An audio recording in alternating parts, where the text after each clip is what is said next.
أعوذ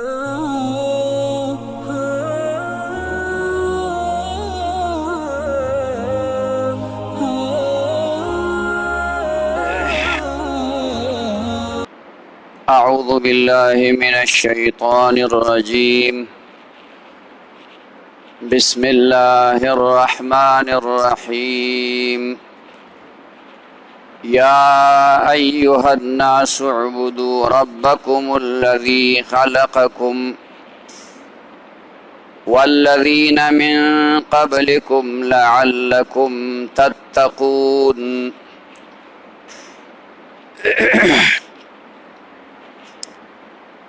د دې نه مخکې په دغه دوو رکوګانو کې د دریو قسمو خلکو ذکر وشو. یو هغه خلکو چې هغه خالص مؤمنان متقیان داسې دی پکې ته ولې نه رانیږي کې دغه وروسته پکې ته رانیږي دغه پکې لاندې کې نه کوي چې دا خالص مؤمنان او متقیان خلقو داغوی ذکر وشو. دویم هغه خلقو چې هغه خالص کافرانو او د دین اسلام دشمنانو د نبی علیہ السلام د صحابه کرامو دشمنانو او دریم هغه ډله وا چې هغه منافقانو. داغوی د پاره 14 آیتونه داغوی په قبایحو کې او داغي په غلطو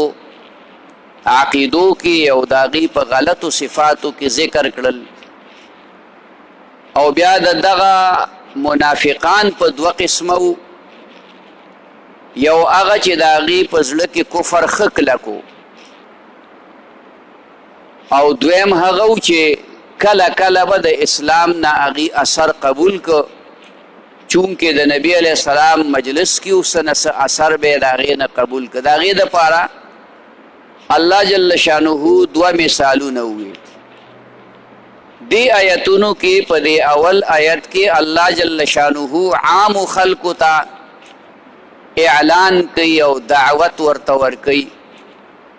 نو لفظ دې له اختیار کوي یا ایها الناس اے خلقو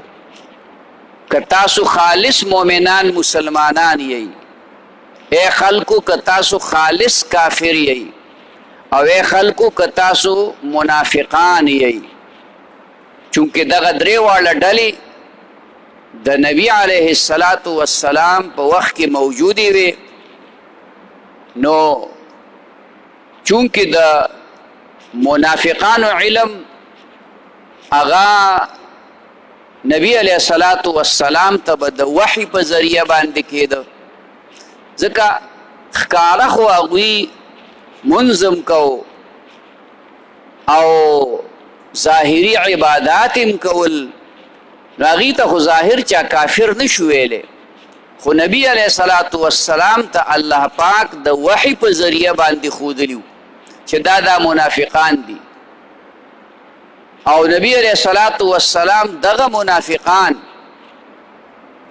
مشهور صحابی دے حذیفہ ابن الیمان رضی اللہ تعالی عنہ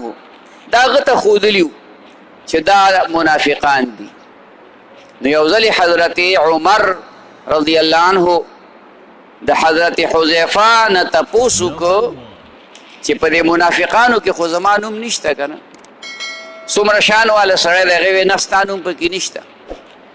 بیا به حضرت عمر د دې خبرې انتظار کو چې مړی به وشو.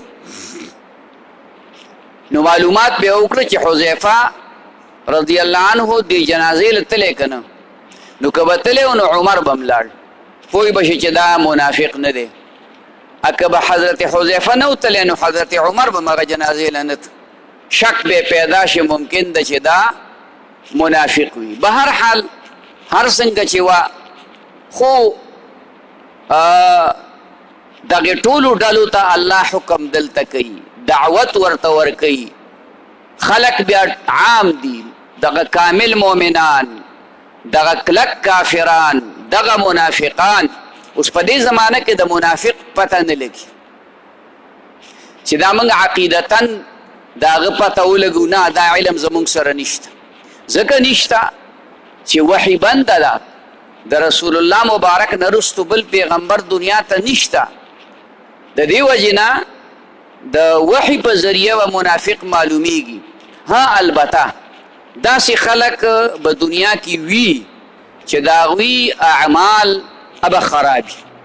ابه د منافقت وي د هغوی معاملات به د منافقت وي نو که د چا سره داسې منافقت والا معامله د چا راشي نو هغه ته بیا هم ته خالص منافق او کافر نشي ویلی وجه دا ده چې ممکن ده چې دا مؤمن مسلمان دی صحیح دی خو غرض به دنیاوی مال دولت وغیره دا به اثر کړي نو په دې زمانه کې د عقیدې په لحاظ پته نشي لګېدی او د اعمالو په لحاظ یعنی دا منافقانو اعمال کوي لکه نبی علیه الصلاة والسلام فرمایلی چې کوم سړی د ماسخوتن او د سار منځ نه کوي نو دا منافق دی یعنی د عمل د منافقانو دی دا خطرناکه چې کوم دی نو خبره ده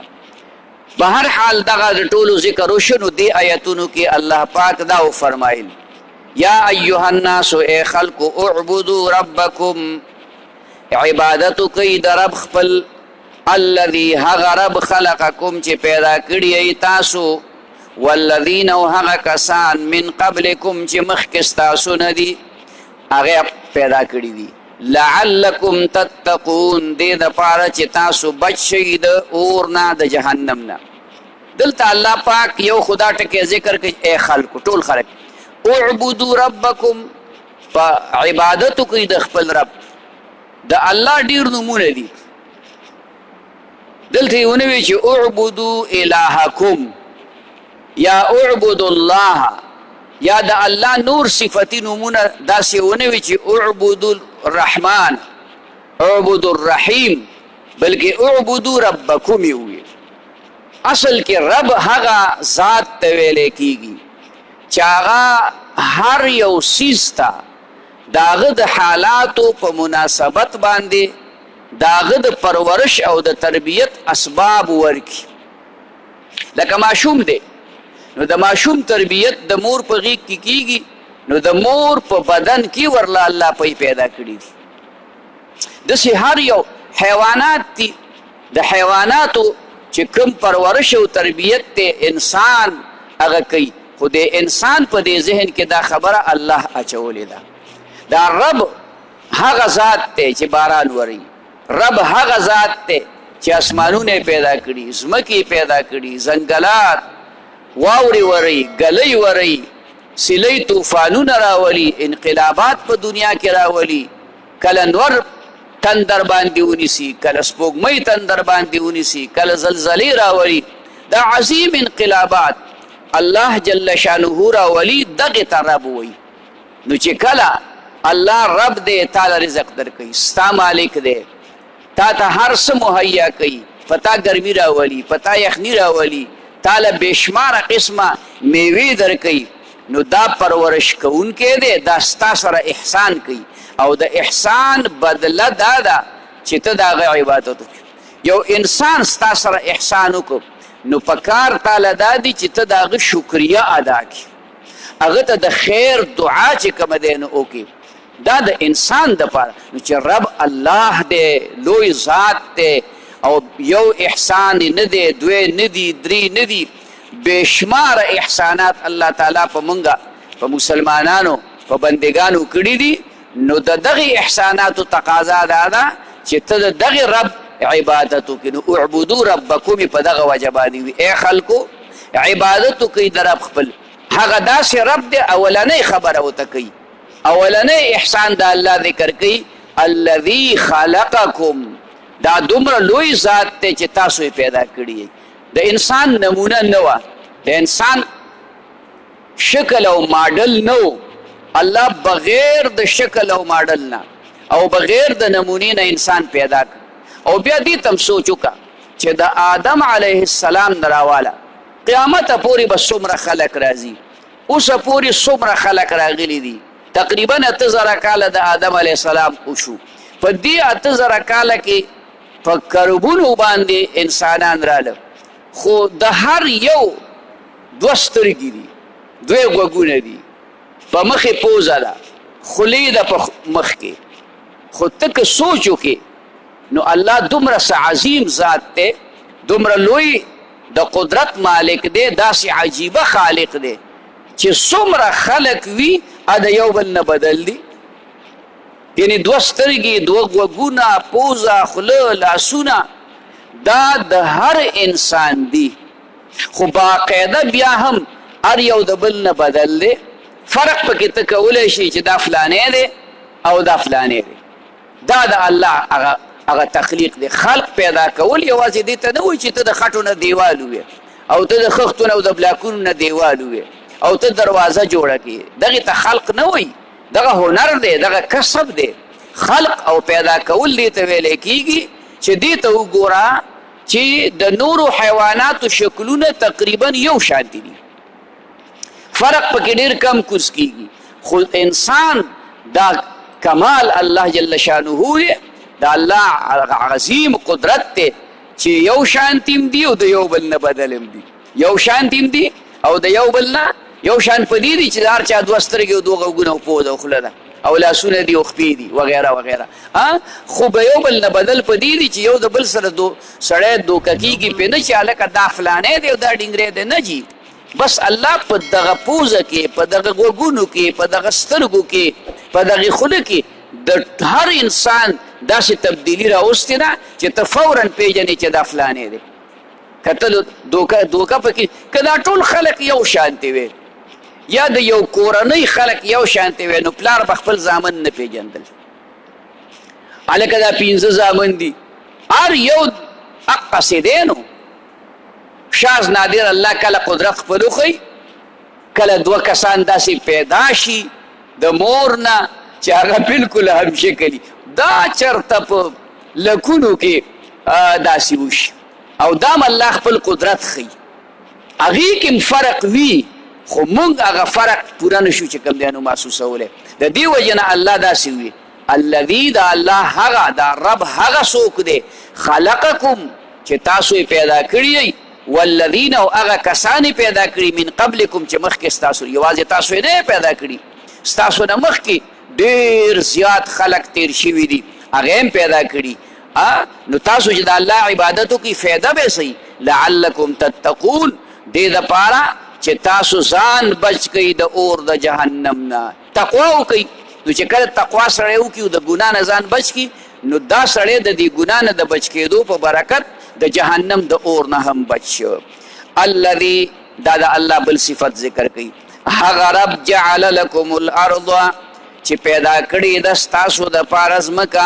فراشا فرش اواره، والسماء بناء او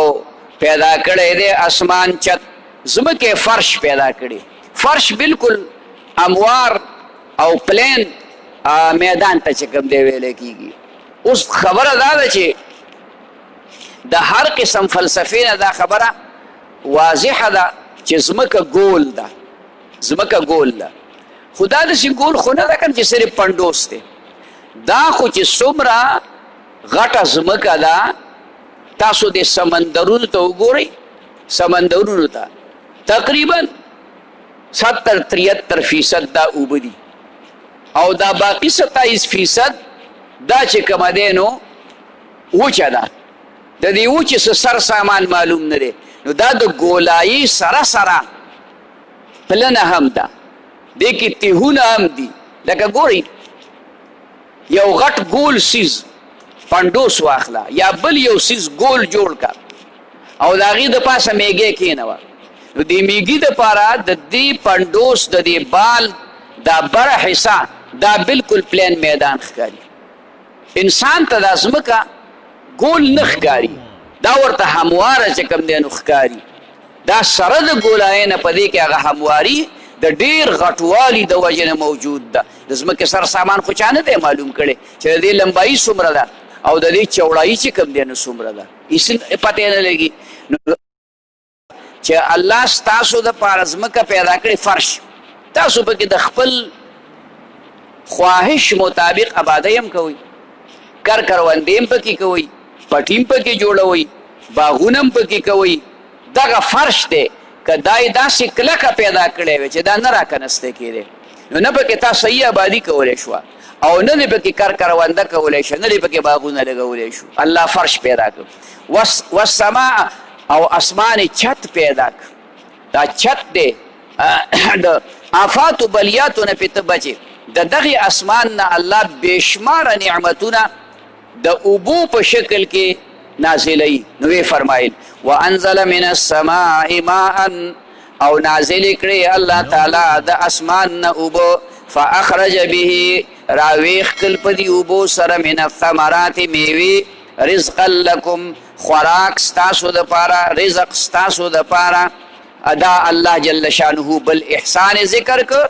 چې یو خو د ځمکه فرش پیدا کړه، بل د ته اسمان چت پیدا که، بیا د هغې سره د اسمان نه اوبه نازلې کړې. ما تاسو ته تېره ورځ ووي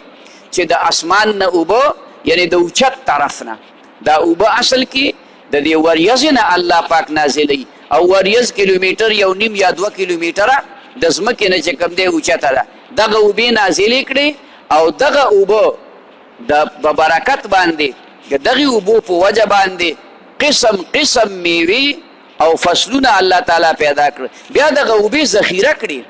د واورې په شکل کې ذخیره کړي، د حوضونو ډنډونو په شکل کې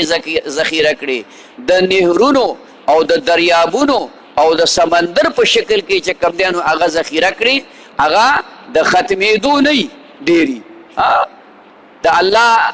حکمتونه په هر څه کې دي. په یو علاقه کې به ډېرې اوبئ، په یو علاقه کې به کمې اوبئ. د دغې خلکو سره قدر پیدا کوي د خدای د نعمتونو چې هلکه بل مقام کې اوبه ډېرې دي، هلته هغې ته نور څه تکلیف وي او موږ ته اوبه کمې دي، نو موږ له دا صبر پکار دی او د دې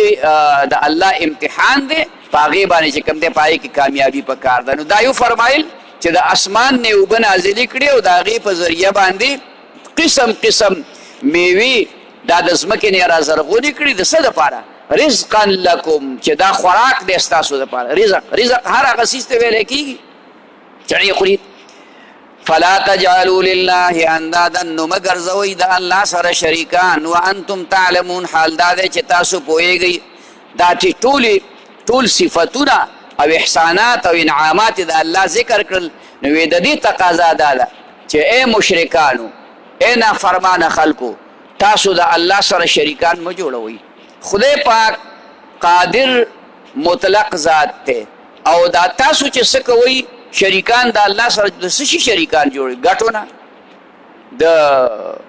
لرګو نه، د سپینو زرو نه، د دې نه تاسو خدایان جوړ کړي دي. هغه نه ویني، نه اوري، نه خبرې کولی شي، نه څه خوړلی شي، نه څه څکلی شي،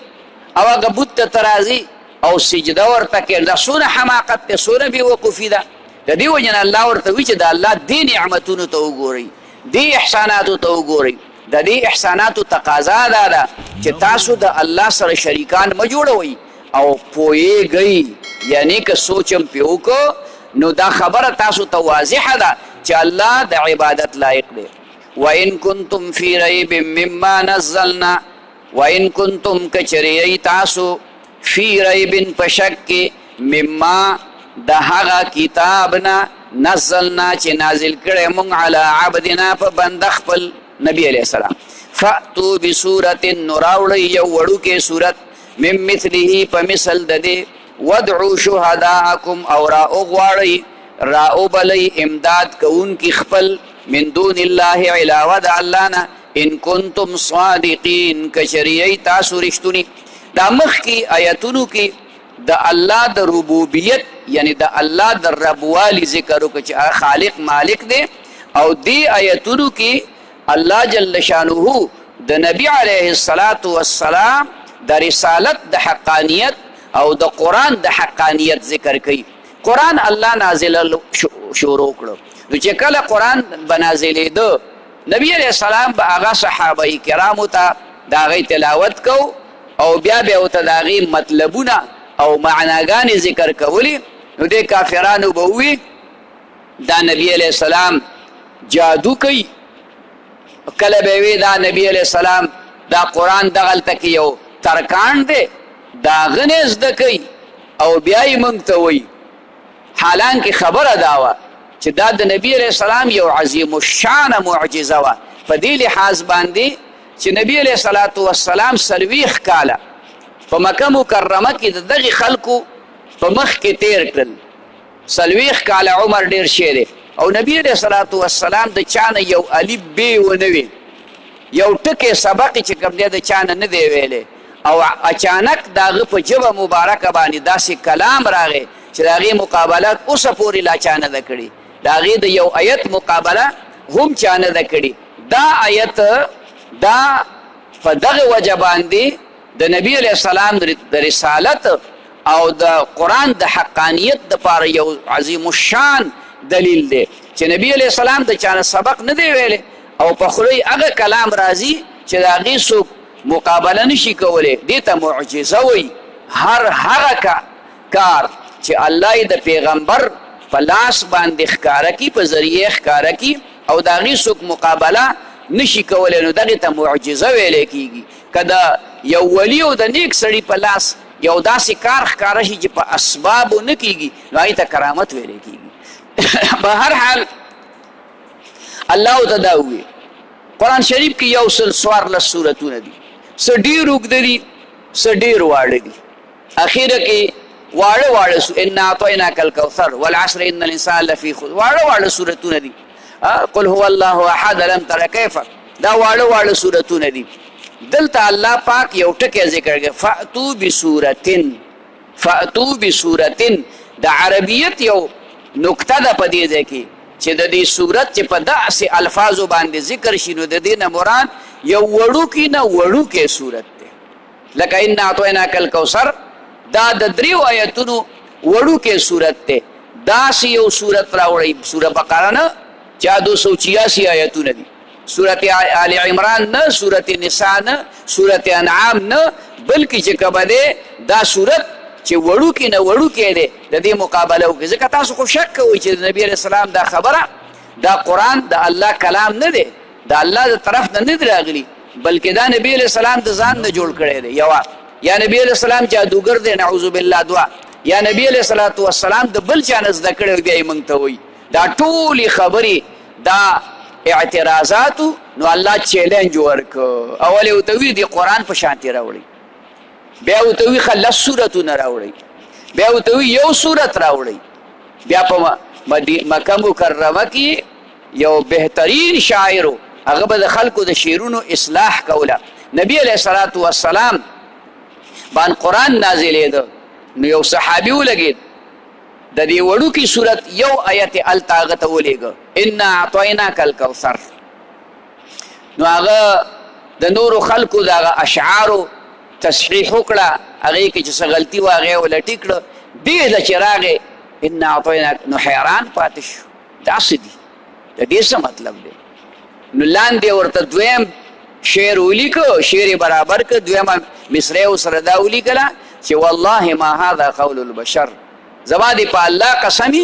چې دا چې کومه دی د بنده قول نه دی دا هغه سړی دی چې د قرآن انکار کوي چې قرآن د الله کلام نه دی او بیا په خپله اقرار کوي د یو آیت په برکت باندې چې زما دې په الله قسمي چې دا د بنده قول نه چې د بنده قول نه شو د چا قول شو د بنده وینا نه شو د چا وینا شو د الله بهر حال نو دې کې الله چیلنج ورکړ وان کنتم فی ریب کچریی تاسو په شک کې مما د هغه کتاب نه نزلنا چې نازل کړی موږ علی عبدنا په بنده خپل فأتو بسورة نو راوړئ یو صورت من مثله په مثل د دې ودعو شهداءکم او راوبلئ امدادیان خپل من دون الله علاوه د الله نه ان کنتم صادقین کچریی تاسو رښتوني بس ترې پورې صدق الله العظیم یا ایها الناس اے خلق اعبدوا ربکم عبادت کوي د رب خپل الذي هغه رب خلقکم چې پیدا کړی ای تاسو والذین او هغه کسان من قبلکم چې مخکې تاسو نه دي لعلکم تتقون دې دپاره چې تاسو ځان بچ کړئ د اور نه الذي هغه رب جعل لکم الارض چې پیدا کړی د ستاسو د پاره ځمکه فراشن فرش والسماء بناء او اسمان چت وانزلنا او نازل کړي دي من السماء د اسمان نه ماء اوبه فاخرج به راوخلي دي په دې اوبو باندې من الثمرات میوه رزقا لكم رزق ستاسو د پاره فلا تجعلوا لله نو مگر زوی د الله سره اندادن شریکان وانتم تعلمون حال دار چې تاسو پوهیږئ وان کنتم فی ریب کچریئی تاسو په شک مما د هغه کتاب نه نزلنا چې نازل کړي مونږ علی عبدنا په بنده خپل فاتو نراوړی بصورت یو صورت من مثله فمثل د دې ودعوا شهداءکم او راو بلی امدادیان خپل من دون الله علاوه د الله نه ان کنتم صادقین کچریئی تاسو رښتونی صدق الله العظیم ربنا آتنا في الدنيا حسنة وفي الآخرة حسنة وقنا عذاب النار اللهم احسن عاقبتنا في الأمور كلها وأجرنا من خزي الدنيا وعذاب الآخرة باران د پاره دعا وکي إله العالمين د خیر او د رحم په قدر د حاجت باندې باران وکي اللهم اغثنا غيثا مغيثا مريعا مجللا غدقا نافعا لعامتنا غير ضار لخاصتنا وهو الذي ينزل الغيث من بعد ما قنطوا وينشر رحمته وهو الولي الحميد وصلى الله تعالى